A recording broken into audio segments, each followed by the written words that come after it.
नमस्कार, मैं अंजलि और आप देख रहे हैं न्यूज़ लाइव। गन्ना किसानों को योगी सरकार का तोहफा, 400 रुपए प्रति कुंतल हुआ दाम। उत्तर प्रदेश की योगी सरकार ने गन्ना किसानों को बड़ा तोहफा दिया है।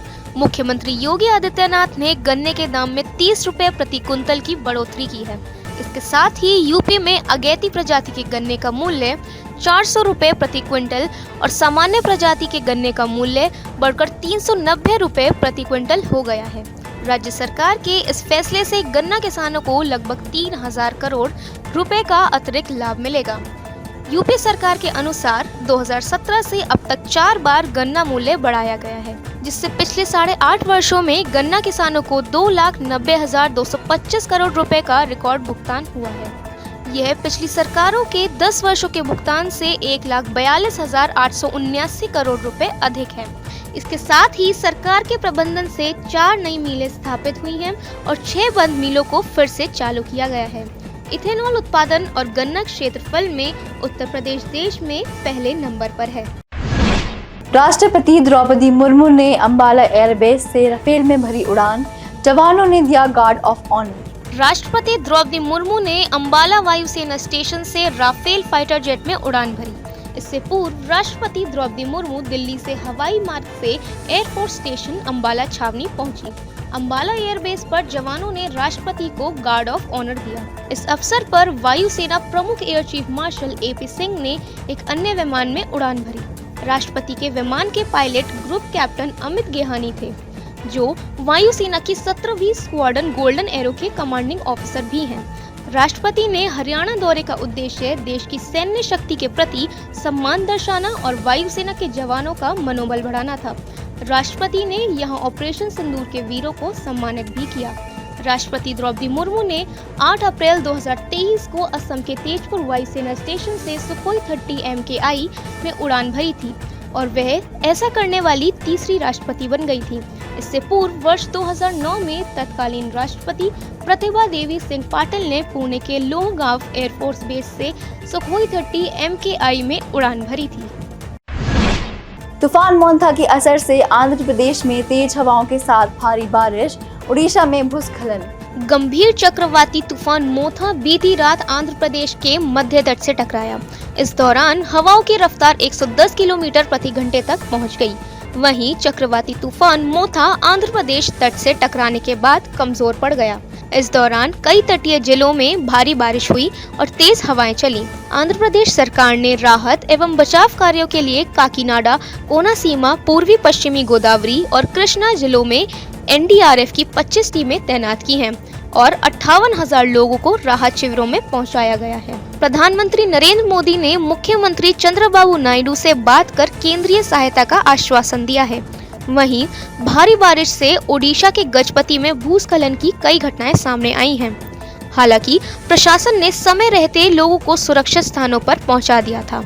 तूफान से झारखंड की राजधानी रांची समेत पूर्वी सिंहभूम, सरायकेला, खरसावा, लातेहार, लोहरदगा, हजारीबाग और कोडरमा जैसे जिलों में भी भारी बारिश हुई है। भारत चीन के बीच हाई लेवल वार्ता, पूर्वी लद्दाख में LAC पर शांति व सुरक्षा बनाए रखने पर सहमति।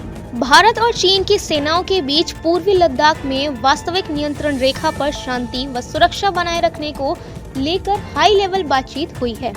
चीनी रक्षा मंत्रालय के अनुसार कोर कमांडर लेवल की 23वें दौर की वार्ता भारतीय हिस्से में मोल्दो चुशल बॉर्डर मर्जिंग पॉइंट पर हुई।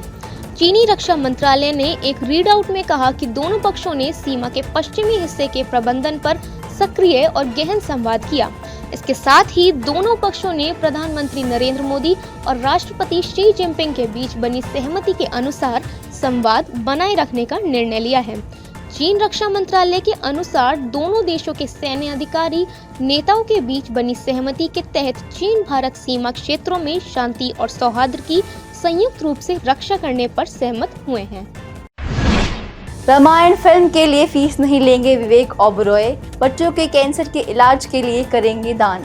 नितेश तिवारी की फिल्म रामायण को लेकर इन दिनों जबरदस्त क्रेज बना हुआ है। भारी बजट से बन रही इस फिल्म में सितारों को मोटी फीस मिल रही है, लेकिन इस फिल्म में विभीषण की भूमिका निभा रहे विवेक ओबरॉय का कहना है कि वह इस फिल्म से मिलने वाली फीस का 1 पैसा भी अपने पास नहीं रखेंगे।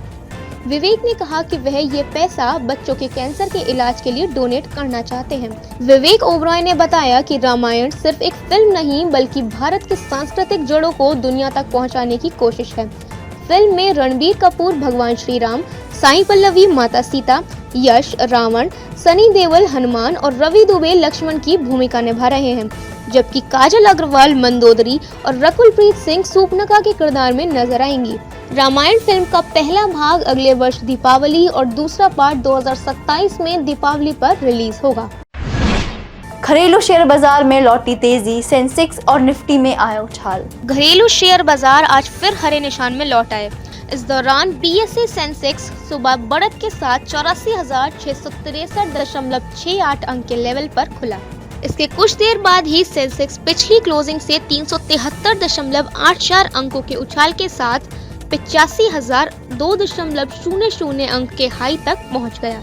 इसी तरह एनएसई निफ्टी भी हरे निशान में 25,982 अंक के लेवल पर ओपन हुआ और पिछली क्लोजिंग से 138.55 अंकों की तेजी लेकर 26,074.75 अंक के हाई तक आ गया। दूसरी ओर एशियाई बाजारों में दक्षिण कोरिया का कॉस्पी, जापान का निक्केई 225 और चीन का एसएसई कंपोजिट बढ़त में रहे। इसके अलावा अमेरिकी बाजार कल पॉजिटिव नोट में बंद हुए। सराफा बाजार में थमी गिरावट, सोने चांदी के भाव में हुई मामूली बढ़ोतरी। घरेलू सराफा बाजार में लंबे समय से सोने चांदी के भाव में उतार चढ़ाव देखने को मिल रही है। इस बीच कल की तुलना में आज सोने चांदी के भाव में मामूली बढ़ोतरी हुई। आधिकारिक वेबसाइट ibjarrates.com के अनुसार 999 शुद्धता के सोने का रेट 1,19,352 रुपए प्रति 10 ग्राम और 999 शुद्धता के सोने का भाव 1,18,874 रुपए प्रति 10 ग्राम दर्ज किया गया। इसके अलावा 999 शुद्धता की चांदी का रेट 1,45,728 रुपए प्रति किलोग्राम रिकॉर्ड किया गया। आज के लिए बस इतना ही। कल फिर मिलेंगे देश दुनिया की नई जानकारियों के साथ। तब तक के लिए देखते रहिए और सब्सक्राइब करिए IIMT मीडिया।